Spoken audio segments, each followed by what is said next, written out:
화면 속 이 피부과들, 진짜 피부과 전문의가 있는 곳은 몇 곳일까요? 전부일 것 같지만 놀랍게도 10곳 중 단 한 곳입니다. 피부과라고 적혀 있으면 당연히 피부과 전문의가 있는 병원, 그렇게 믿어오셨을 겁니다. 그런데 많은 사람들이 그 차이를 전혀 모른 채 문을 엽니다. 습진이나 아토피를 보러 갔다가 저희는 미용만 합니다 라는 말을 듣고 돌아선 분도 적지 않습니다. 어쩌다 멀쩡한 간판 뒤에서 이런 일이 벌어지게 됐는지, 그리고 진짜를 가려내는 법까지 끝까지 함께 확인해 보겠습니다. 피부에 문제가 생기면 우리는 망설임 없이 피부과를 찾습니다.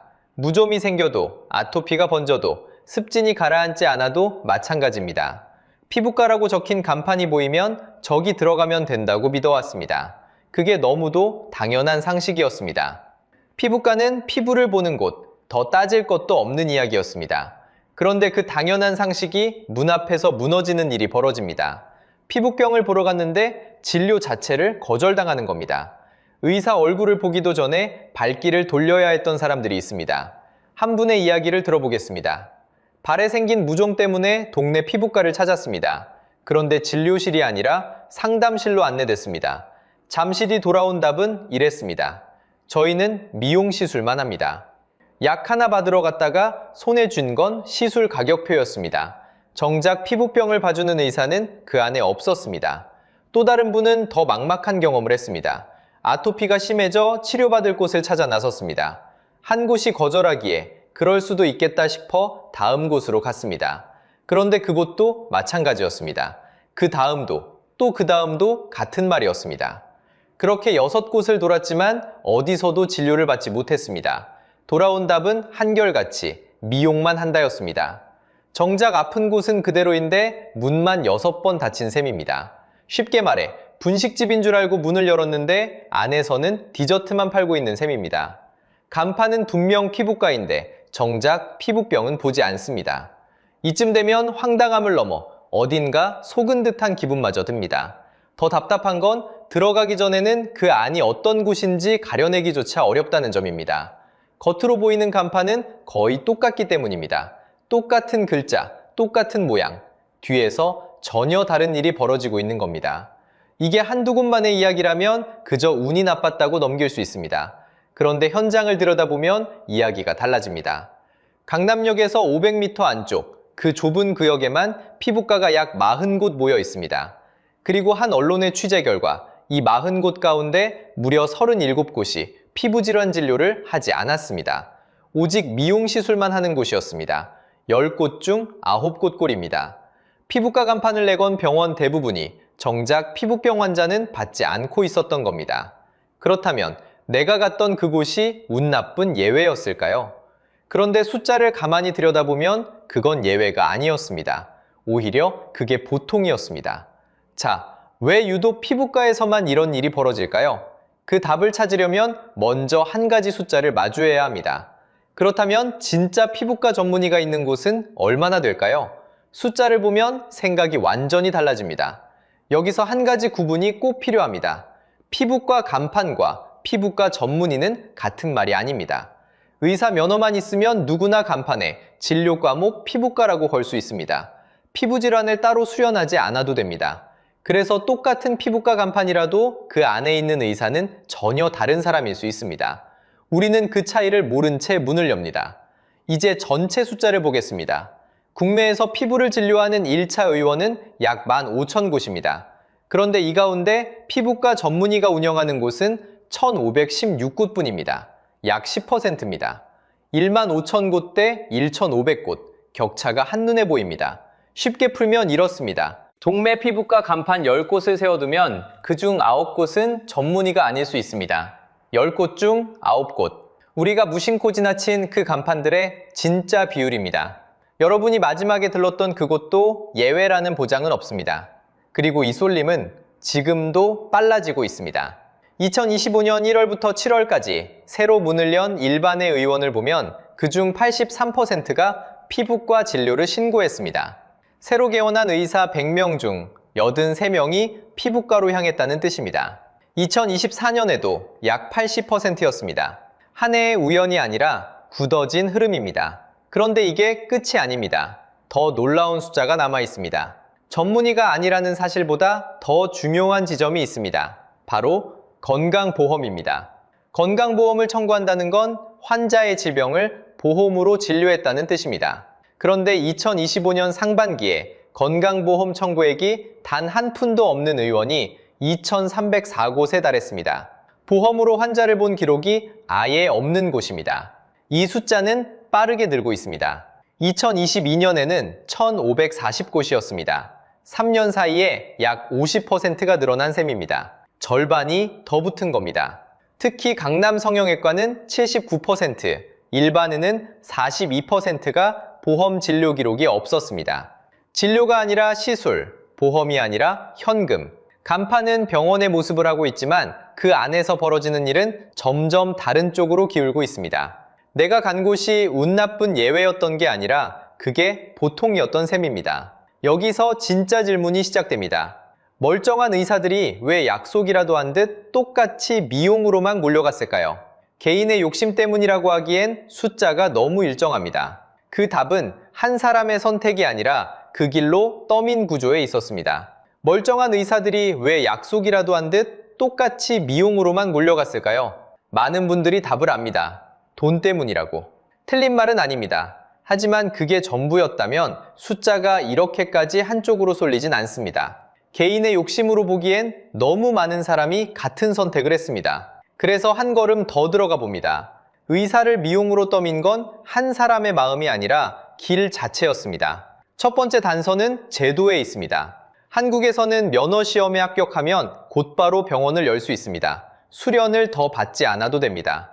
해외는 다릅니다. 미국과 영국, 캐나다 같은 나라는 면허 시험을 통과한 뒤에도 최소 1년에서 3년의 임상수련을 거쳐야 혼자 진료를 봅니다. 그 시간을 건너뛸 수 있는 문이 한국에는 활짝 열려 있습니다. 문이 넓으니 사람이 몰립니다. 그 결과는 숫자로 드러납니다. 인구 100만 명당 성형 분야 의사 수를 보면 미국과 일본은 각각 22명입니다. 한국은 50명입니다.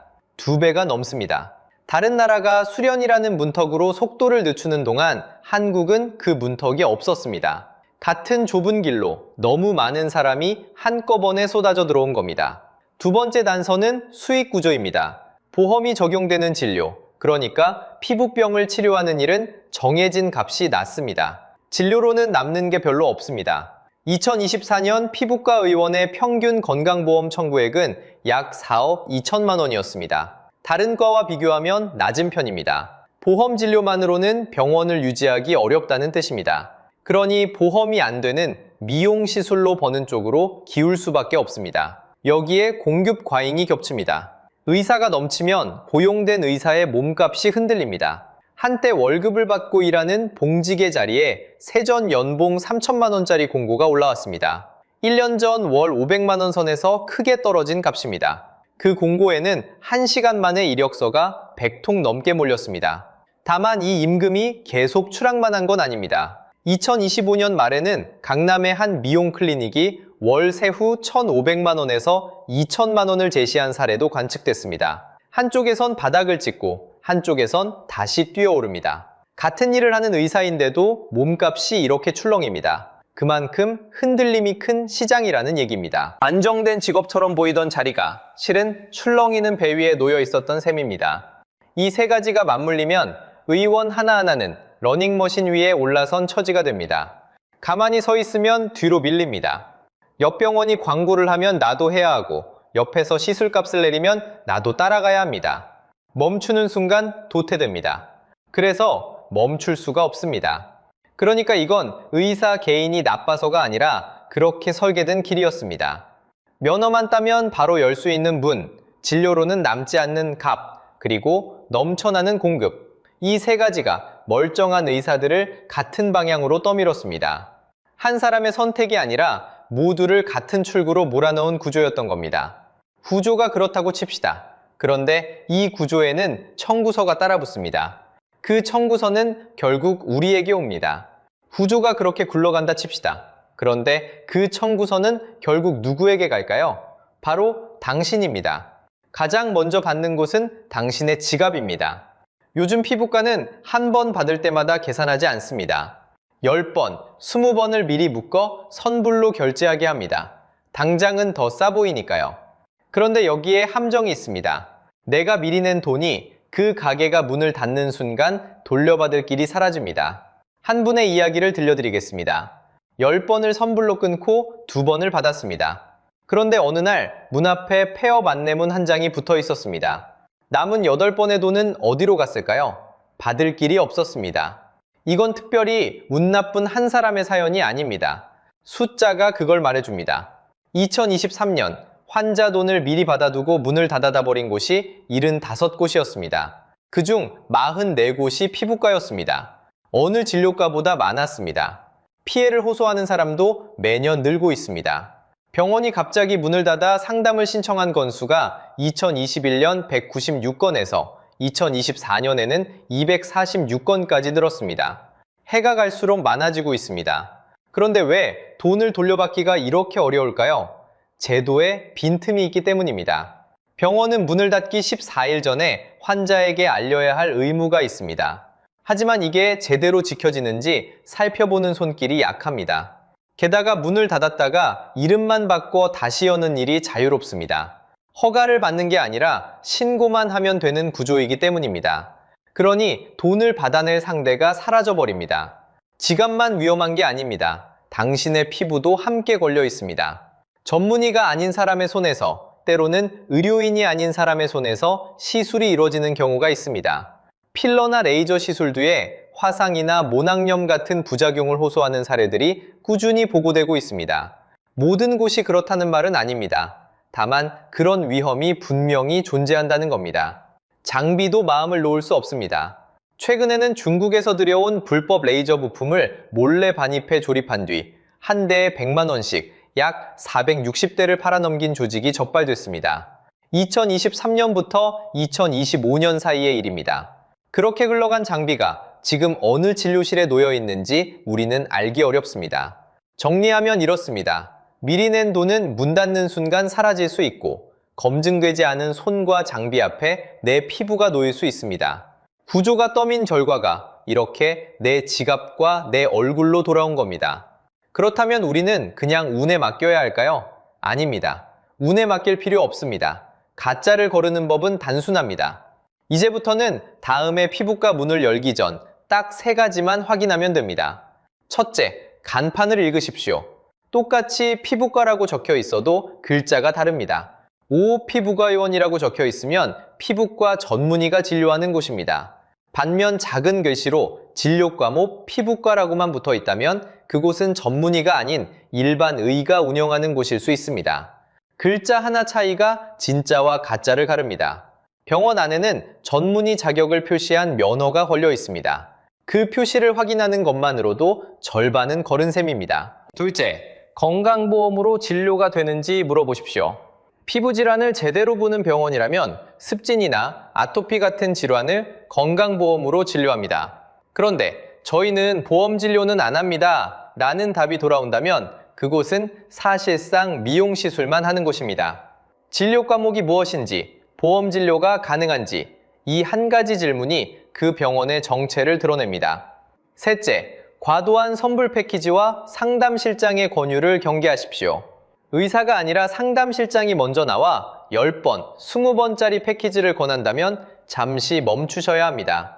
앞서 보셨듯 미리 낸 돈은 병원이 문을 닫는 순간 돌려받을 길이 사라집니다. 한꺼번에 큰 돈을 선불로 넣는 일은 그만큼 위험을 떠안는 일입니다. 간판을 읽고 보험 진료를 묻고 선불을 경계한다. 이 3가지만 기억하면 됩니다. 그렇다면 이 구조 자체는 영영 바뀌지 않는 걸까요? 다행히 변화의 움직임이 시작되고 있습니다. 정부는 비전문의가 진료과목 피부과라고 표기하는 것 자체를 없애는 의료법 개정을 검토하고 있습니다. 2026년 하반기를 목표로 한 움직임입니다. 소비자를 헷갈리게 만든 그 글자가 사라진다면 간판만 보고도 진짜를 가려낼 수 있게 됩니다. 또 하나, 2025년 12월에는 도수치료를 비롯한 3개 항목이 관리급여로 지정됐습니다. 2026년 1분기 시행이 전망됩니다. 보험은 이름만 걸치고 사실상 본인이 거의 다 내는 방식이라 본인 부담이 최대 95%에 이릅니다. 무분별하게 늘어나던 일부 시술에 제동을 걸려는 시도입니다. 면허를 따자마자 곧바로 개원하는 대신 수련을 더 거치게 하자는 개원 면허제 논의도 이어지고 있습니다. 아직 확정된 제도는 아닙니다. 하지만 의사를 미용으로 떠민 구조의 출발점을 송보려는 움직임이라는 점에서 의미가 있습니다. 제도는 시간이 걸립니다. 하지만 당장 오늘부터 바꿀 수 있는 것이 있습니다. 바로 우리 자신의 눈입니다. 다시 한번 기억하십시오. 피부과 간판이 아니라 피부과 전문의를 보고 가야 합니다. 여러분은 다음에 피부과 가실 때 간판부터 다시 보게 되실 겁니다. 10곳 중 9곳. 이 숫자를 우리는 처음엔 의사 개인의 욕심으로 읽었습니다. 하지만 끝까지 따라가 보니 그건 한 사람의 선택이 아니었습니다. 면허만 있으면 문을 열 수 있는 제도, 진료로는 버티기 어려운 수익 구조, 모두가 같은 좁은 문으로 쏟아져 들어온 공급과잉, 그렇게 설계된 길이었습니다. 그리고 그 구조의 청구서는 결국 우리에게 왔습니다. 우리가 바꿀 수 있는 건 제도만이 아닙니다. 더 빠르고 확실한 건 진짜를 알아보는 눈을 갖는 것입니다. 멀쩡해 보이는 간판 뒤를 한 번 더 들여다보는 일, 그 한 번의 확인이 내 돈과 피부를 지킵니다. 다시 한번 기억해 주십시오. 간판이 아니라 전문의를 보고 가십시오. 오늘 내용이 도움이 되셨다면 구독과 좋아요 부탁드립니다. 그리고 여러분이 겪은 피부과 경험이 있다면 댓글로 나눠주세요. 비슷한 일을 겪은 분들에게 그 한 줄이 가장 확실한 정보가 됩니다. 시청해주셔서 감사합니다. 한 자산이 10년도 안 되는 시간에 신화에서 재앙으로 바뀌었습니다. 불로소득의 상징이던 건물주가 어쩌다 가장 위험한 채무자가 되었을까요? 3년 만에 거래량은 절반으로 꺾였고 멀쩡하던 건물값은 1년 만에 30%가 증발했습니다. 충격적인 건 이게 운 나쁜 누군가의 이야기가 아니라는 겁니다. 지금 이 순간에도 수많은 건물주가 남몰래 가슴앓이를 하고 있습니다. 돈을 벌어주던 건물이 어떻게 돈을 잡아먹기 시작했는지, 그 숨겨진 몰락의 구조를 끝까지 따라오시면 여러분의 노후 자산을 지킬 단 하나의 길이 보일 겁니다. 은퇴하면 건물 하나, 월세 받으며 편하게. 한때 이건 누구나 꿈꾸던 노후의 정답이었습니다. 건물주는 불로소득의 상징이었죠. 출근도, 상사도, 야근도 없습니다. 아침에 눈을 뜨면 통장에 월세가 꽂혀 있습니다. 가만히 있어도 돈이 들어오는 황금알을 낳는 거위. 그래서 사람들은 빚을 내서라도 건물에 매달렸습니다. 그 건물 한 채가 평생의 훈장이자 다음 세대에 물려줄 안전판이라 믿었으니까요. 그런데 그 신화가 지금 무너지고 있습니다. 한 건물주의 아침을 떠올려 보시죠. 예전엔 통장 잔액을 보며 미소 지었습니다. 지금은 다릅니다. 매달 같은 날 통장에서 이자가 빠져나갑니다. 손가락 하나 까딱하지 않았는데 잔액이 줄어듭니다. 세입자는 떠났고 들어올 돈은 없습니다. 그저 숫자가 사라지는 걸 지켜볼 뿐입니다. 아무것도 안 했는데 돈이 사라집니다. 그 공포는 매달 어김없이 찾아옵니다. 숫자가 모든 걸 말해줍니다. 서울 꼬마 빌딩 거래는 2021년 22조 원이었습니다. 그러던 것이 2024년에는 12조 4천억 원. 단 3년 만에 거의 반토막이 났습니다. 사겠다는 사람이 사라진 겁니다. 거래만 줄어든 게 아닙니다. 건물값 자체가 녹아내렸습니다. 서대문구의 한 4층 빌딩을 보시죠. 2024년 초만 해도 80억 원짜리였습니다. 그런데 그해 말 가격은 53억 원으로 주저앉았습니다. 1년 만에 33%가 증발한 겁니다. 게다가 이 건물 1층부터 꼭대기까지 전부 비어 있습니다. 한숨은 강남에서도 터져나왔습니다. 2024년 상반기 강남구의 새로 나온 빌딩 매물은 약 2,500건, 1년 전보다 30%나 늘었습니다. 팔겠다는 사람은 줄을 섰는데 사겠다는 사람이 없습니다. 황금알을 낳던 거위가 이제 관리비만 잡아먹는 거대한 짐으로 변한 겁니다. 그런데 진짜 무서운 건 따로 있습니다. 이 건물주들이 게으르거나 운이 나빠서 무너진 게 아니라는 점입니다. 도대체 멀쩡하던 건물이 어쩌다 돈 먹는 애물단지가 됐을까요? 그 첫 번째 함정은 누구도 피할 수 없었던 숫자 하나에서 시작됩니다. 자, 그럼 직접 계산해 봅시다. 여기 30억짜리 건물이 한 채 있습니다. 자기 돈은 일부고 나머지 30억은 은행 대출입니다. 건물은 그대로입니다. 위치도 그대로, 세입자도 그대로입니다. 바뀐 건 딱 하나, 숫자 하나뿐입니다. 2021년 기준금리는 역대 최저인 0.5%였습니다. 돈을 빌리는 게 거의 공짜에 가깝던 시절입니다. 건물 담보대출 금리도 2%대로 내려갔습니다. 이때 30억을 빌리면 이자가 1년에 6천만 원, 한 달에 500만 원입니다. 월세로 충분히 감당이 됐습니다. 이자를 내고도 손에 돈이 남았습니다. 그래서 다들 빚을 냈습니다. 빚을 많이 낼수록 더 큰 건물을 살 수 있었으니까요. 이걸 어려운 말로 레버리지라고 합니다. 쉽게 말하면 지렛대입니다. 작은 힘으로 무거운 걸 들어올리는 지렛대. 내 돈은 얼마 안 되는데 빚이라는 지렛대를 쓰면 몇 배짜리 건물을 움직일 수 있습니다. 자산이 오를 땐 이 지렛대가 내 돈을 몇 배로 불려줬습니다. 그런데 지렛대에는 비밀이 하나 있습니다. 방향이 바뀌면 똑같은 힘으로 이번엔 나를 짓누른다는 겁니다. 그리고 2023년 그 방향이 바뀌었습니다. 기준금리가 3.5%까지 치솟았습니다. 2년 만에 3%포인트가 뛰었습니다. 일본은 버블이 터진 뒤 30년에 걸쳐 천천히 적응할 시간이 있었습니다. 한국은 단 2년이었습니다. 적응할 틈조차 없었습니다. 이제 같은 30억을 다시 계산해 봅시다. 금리가 6%로 오르면 이자는 1년에 1억 8천만 원, 한 달에 1,500만 원입니다. 건물은 그대로인데 매달 나가는 이자만 500만 원에서 1,500만 원으로 뛰었습니다. 정확히 3배입니다. 여기서 잠깐, 그럼 월세를 더 받으면 되지 않냐고요? 그게 안 됩니다. 강남의 좋은 건물도 표면 수익률이 2에서 3%대입니다. 그런데 빌린 돈의 이자는 6%입니다. 들어오는 돈보다 나가는 돈이 더 큰 겁니다. 월세를 꼬박꼬박 받아도 이자를 다 갚고 나면 통장은 마이너스입니다. 돈을 벌어주던 건물이 이 순간 돈을 잡아먹기 시작합니다. 은행에는 이걸 재는 성적표가 있습니다. 월세로 이자를 갚을 수 있느냐를 보는 점수입니다. 이 점수가 1.0 밑으로 떨어지면 월세를 다 끌어모아도 이자조차 못 낸다는 뜻입니다. 그 순간 은행에서 전화가 옵니다. 돈을 갚으시거나 더 넣으세요. 에이, 그러면 그냥 팔면 되잖아요. 그런데 그게 안 됩니다. 왜 못 파는지는 잠시 후에 보여드리겠습니다. 방금 우리가 본 건 건물 하나가 무너지는 게 아닙니다. 똑같은 건물에 숫자 하나만 바꿨을 뿐인데 운명이 통째로 뒤집혔습니다. 이게 지금 수많은 건물주가 동시에 겪고 있는 일입니다. 그런데 금리는 시작에 불과했습니다. 이자를 갚아줄 월세, 그 월세 자체가 통째로 사라지고 있었으니까요. 금리가 첫 번째 충격이었다면 두 번째 충격은 더 조용히 다가왔습니다. 바로 손님 자체가 거리에서 사라진 겁니다. 생각해보세요.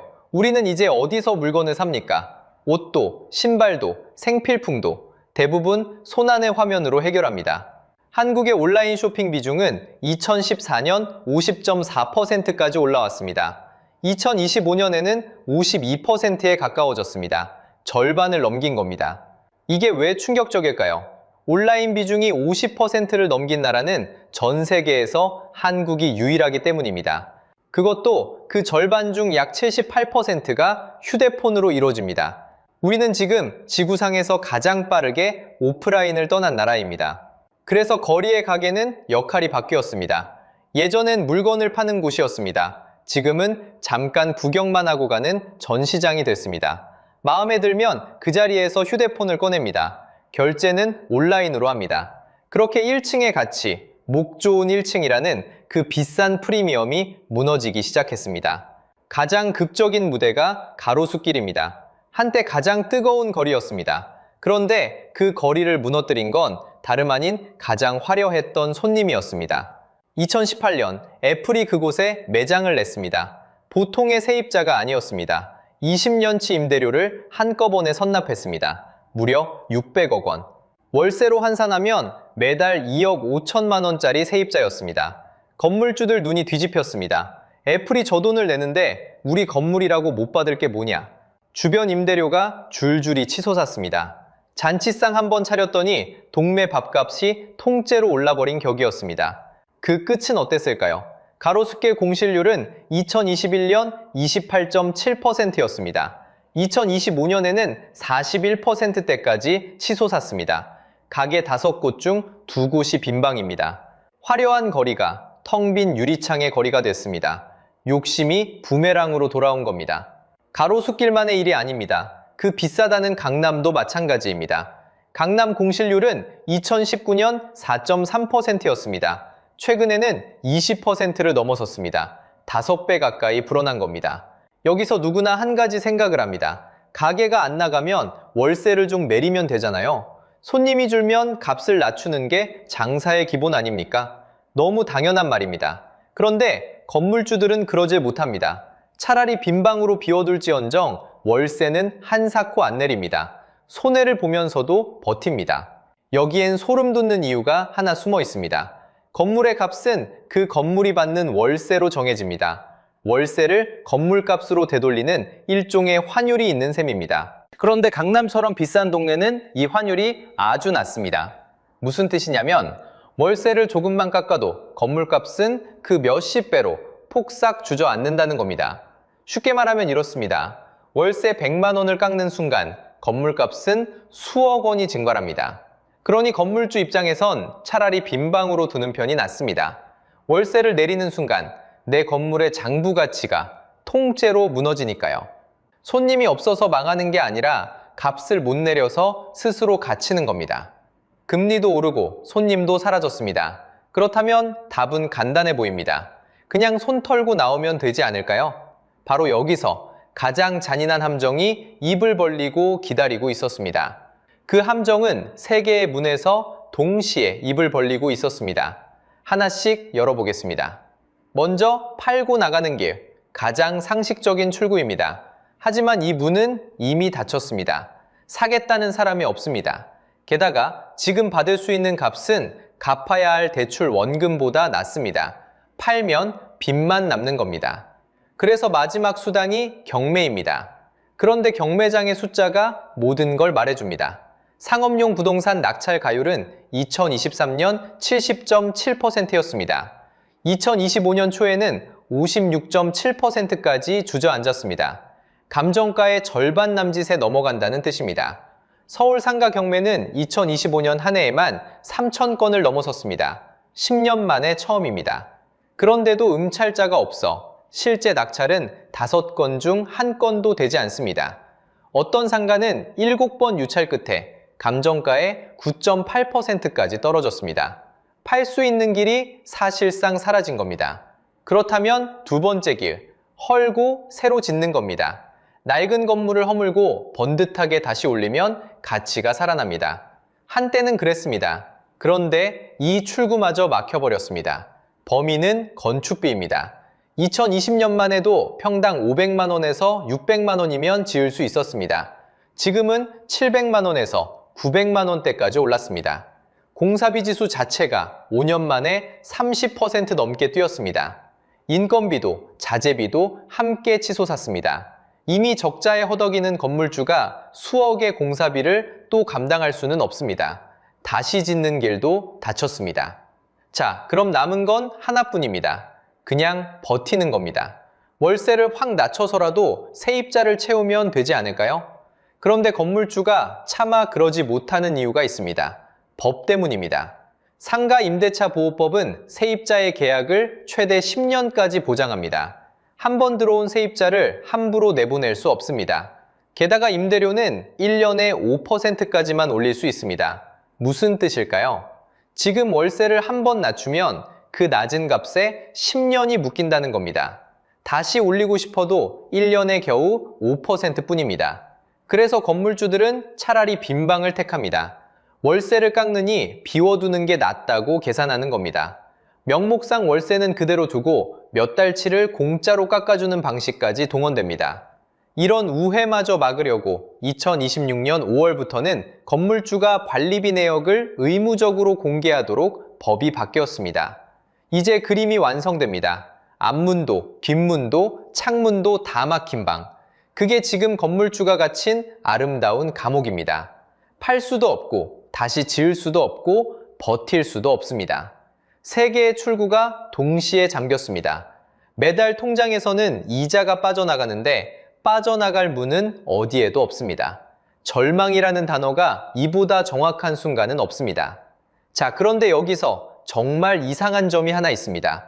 이렇게 모두가 무너지는 시장에서 누군가는 그 어느 때보다 돈을 쓸어 담고 있었습니다. 도대체 누가 어떻게 이 폐허에서 배를 불렸을까요?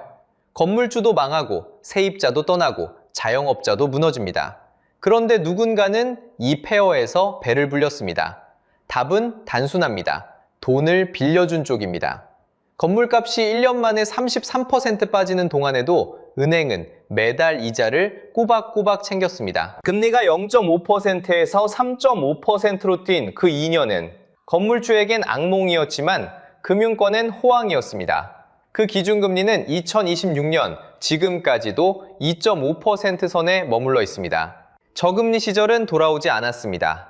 생각해보면 잔인한 구조입니다. 건물주는 사실 은행 이자를 갚아주기 위해 일하는 대리인이었던 셈입니다.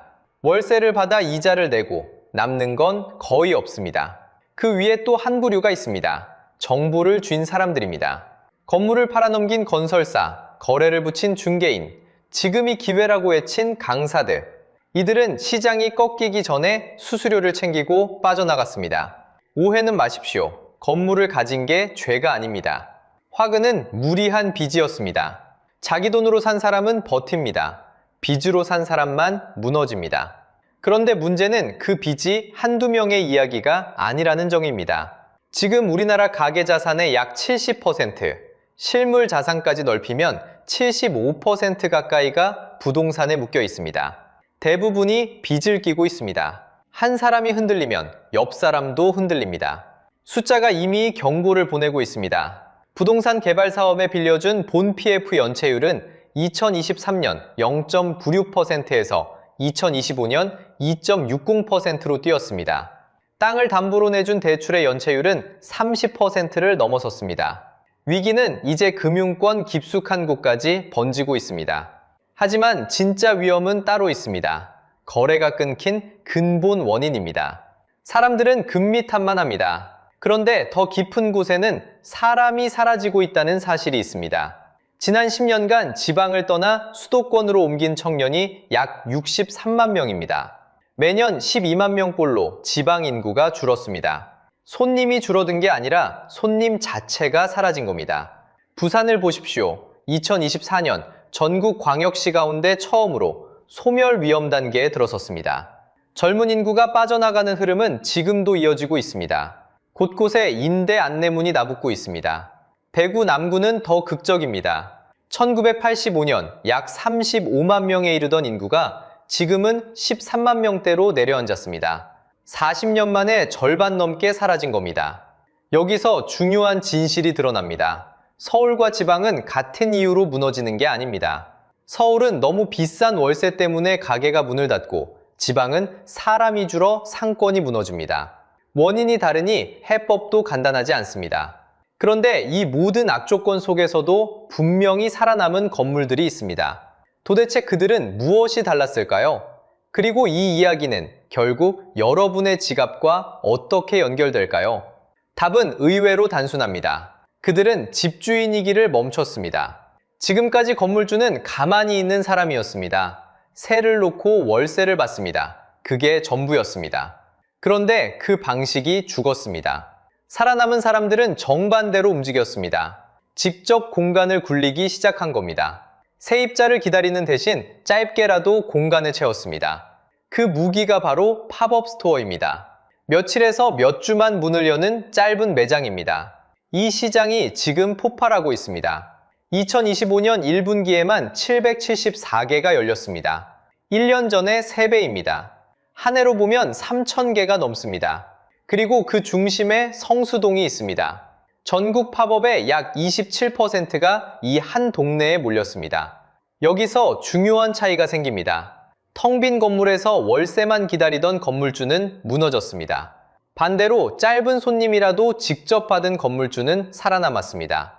건물은 더 이상 가만히 월세를 받는 하드웨어가 아닙니다. 직접 콘텐츠를 채워야 하는 플랫폼이 됐습니다. 자, 그런데 여기서 솔직하게 짚고 넘어가겠습니다. 이게 맞는 해법일까요? 아닙니다. 이 길도 위태롭습니다. 팝업의 운영기간이 점점 짧아지고 있습니다. 2024년엔 평균 22.6일이었습니다. 그런데 2025년 3월엔 17.7일로 줄었습니다. 머무는 시간이 갈수록 짧아진다는 뜻입니다. 건물주는 빈자리를 메우려고 더 자주, 더 바쁘게 뛰어야 합니다. 잠깐의 유행일 수도 있습니다. 그래서 이건 출구가 아니라 겨우 버티는 임시 방편에 가깝습니다. 그러면 이 모든 이야기가 건물 한 채 없는 여러분과 무슨 상관일까요? 바로 여기서 진짜 무서운 부분이 시작됩니다. 생각해 보십시오. 우리 가계 재산의 70%가 부동산에 묶여 있습니다.